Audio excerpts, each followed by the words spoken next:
Moi je sais que j'ai notamment fait une hypothermie en me mettant dans une eau à 2 degrés pendant 20 minutes. Donc finalement, si on dépasse les bornes, le corps finit par se refroidir. Je tournerai pas, gros. Moi, j'ai flippé là.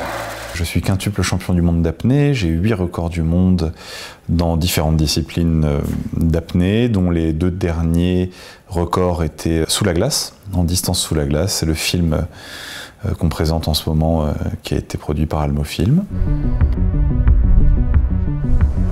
You just need to learn your limits by training and repeating.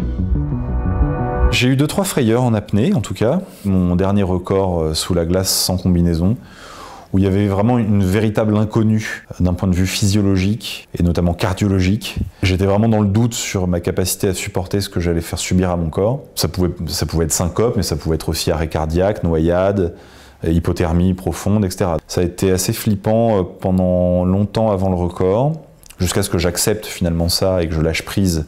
Quand on est sous l'eau et qu'on retient sa ventilation, on est dans un mode différent. On est centré sur le moment présent.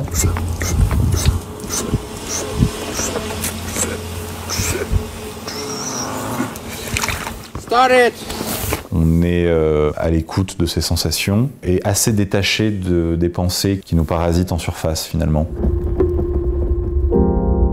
When you start diving, just focus on the feeling. It's gonna be easy.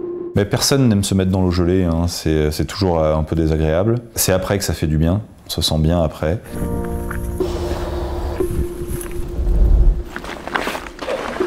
Au niveau physique, il y a beaucoup d'impacts qui commencent à être sérieusement étudiés sur le système immunitaire.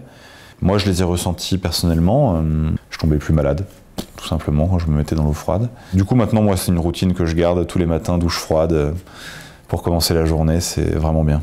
Et l'acclimatation au froid, c'était un jour sur 2, se mettre dans de l'eau entre 3 et 10 degrés pendant 10 à 20 minutes. Pour le record, il a fallu que je prenne 10 à 12 kilos de gras pour supporter l'impact thermique du froid sur mes entraînements. 100 meters!